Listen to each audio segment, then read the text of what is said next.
আসসালামু আলাইকুম, কেমন আছেন সবাই? আজকে আমরা আমাদের এই ফুটবল গেমের ন্যাশনাল অ্যাটাকার্স যে প্যাকটা আসছে, এই প্যাকটা নিয়ে কথা বলবো। এই প্যাকে যে তিনটা প্লেয়ার আছে, লুইস ফিগো, জান কোলার, রয় ম্যাকে, এই তিনটা প্লেয়ার কার্ড সম্পর্কে আমরা কথা বলবো। মানে এই প্লেয়ার তিনটার শক্তিমত্তার জায়গা কি, দুর্বলতা কি, এগুলো নিয়ে আমরা আজকে কথা বলবো। সো চলেন আমরা শুরু করি। প্রথমেই আমাদের যে প্লেয়ারটা সেই প্যাকে, প্রথম প্লেয়ারটা হচ্ছে লুইস ফিগো। ওর দুইটা পেইড স্কিল দেওয়া আছে, একটা হচ্ছে এডস ক্রসিং আর একটা ম্যাগনেটিক ফিট।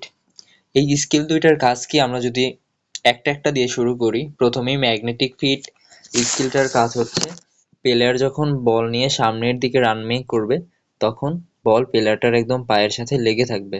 মানে প্লেয়ারটা খুব বেশি অফ ব্যালেন্স হবে না, মানে বল ওর পায়ের কাছ থেকে সরে যাবে না।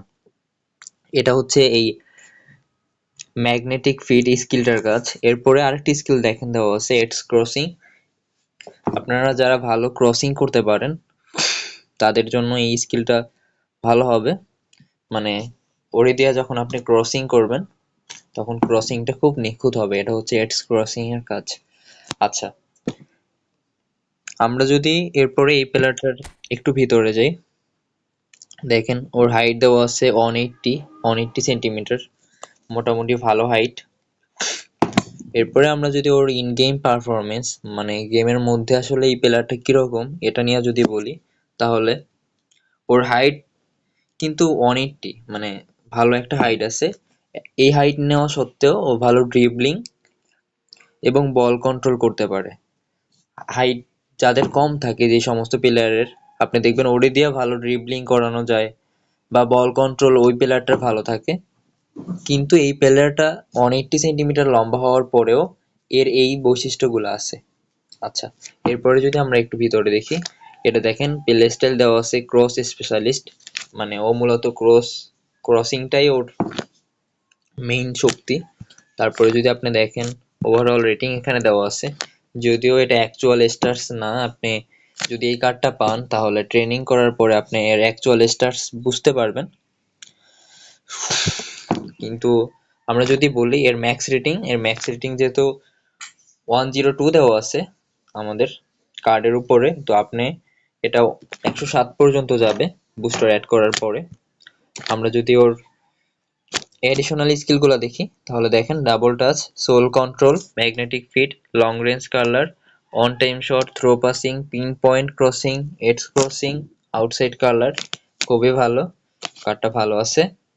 এরপরে আমরা যদি এই প্লেয়ারটার এখন দুর্বলতা বলি, যে লুইস ফিগো, এই কার্ডটার দুর্বলতা কি, তাহলে ফিনিশিং স্ট্যাটাস কিছুটা কম। কিন্তু আপনি যদি ওরে পান তাহলে কাস্টম ট্রেনিং এর মাধ্যমে এটা যদি আপনি একটু বাড়িয়ে নেন তাহলে ওর থেকে আরো বেটার পারফরমেন্স পাবেন।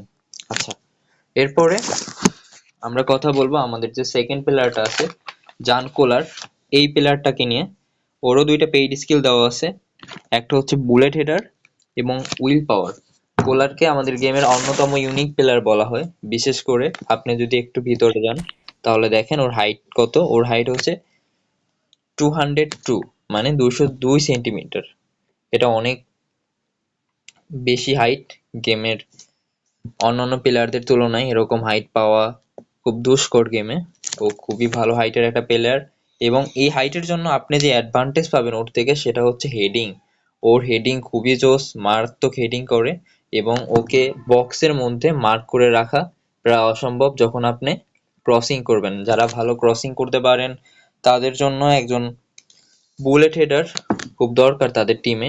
কারণ আপনার ওই ক্রসটা যদি গোলে কনসিস্ট করতে হয় তাহলে এরকম একজন হেডার দরকার, যেটা জান কোলার। এবং এই কার্ডটা কিন্তু খুবই রেয়ার আছে গেমে, খুব পপুলারও। আপনি চাইলে ওর জন্য যেতে পারেন। ওর প্লে স্টাইল দেওয়া আছে টার্গেট ম্যান। তারপরে এখানে স্টার্স দেওয়া আছে, এটা 105 যাবে এই কার্ডটা। স্ট্রাইকার ইনস্টিংক্ট দেওয়া আছে। আপনি আরেকটা যে বুস্টার আছে ওটাও স্ট্রাইকার ইনস্টিংক্ট করে নেবেন যদি পান আপনি। তারপরে দেখেন additional skill, heading, bullet header, rising shot, long range shooting, acrobatic finishing, তারপরে on time shot, will power যে একটা স্কিল আছে, এটার কাজ কি, এটার কাজ হচ্ছে মানে শট খুব জোরালো হবে, বুলেট গতিতে শট যাবে এরকম। এটা হচ্ছে উইল পাওয়ার স্কিলটার কাজ। এরপর যদি আমরা বলি যে এই প্লেয়ারটার আসলে দুর্বলতা কি, এই প্লেয়ারটার দুর্বলতা হচ্ছে ওর স্ট্যামিনা খুব বেশি না, স্ট্যামিনা কম। আপনি যদি ওর থেকে বেস্ট আউটপুট পাইতে চান তাহলে আপনি ওর সেকেন্ড হাফ ইউজ করবেন, মানে ফার্স্ট হাফ রেস্ট দিয়ে সেকেন্ড হাফে যদি আপনি ওরে খেলান তাহলে ওর থেকে আপনি বেস্ট আউটপুটটা পাবেন। আচ্ছা, এটা হচ্ছে আমাদের দ্বিতীয় প্লেয়ার জান কোলার। এরপরে আমরা আমাদের থার্ড যে একটা প্লেয়ার আছে ওরে নিয়ে কথা বলবো। ওই প্লেয়ারটা হচ্ছে রয় মাকায়। রয় মাকায় ওর দুইটা পেইড স্কিল দেখেন দেওয়া আছে, ফেনোমিনাল ফিনিশিং আর একটা আছে বুলেট হেডার। এটারও হেডিং ভালো এই প্লেয়ারটার।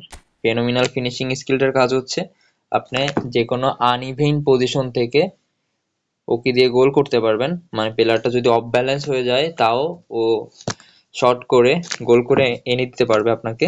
দেখেন এটা নেদারল্যান্ডসের প্লেয়ার, এটার হাইট ভালো আছে 188, 188 সেন্টিমিটার, বেশ লম্বা। তারপরে দেখেন প্লে স্টাইল দেওয়া আছে এখানে অ্যাডভান্স স্ট্রাইকার। এরপরে আমরা ওভারঅল রেটিং দেওয়া আছে এখানে, এটা বুস্টার অ্যাড করার পরে 106 যাবে এই কার্ডটা।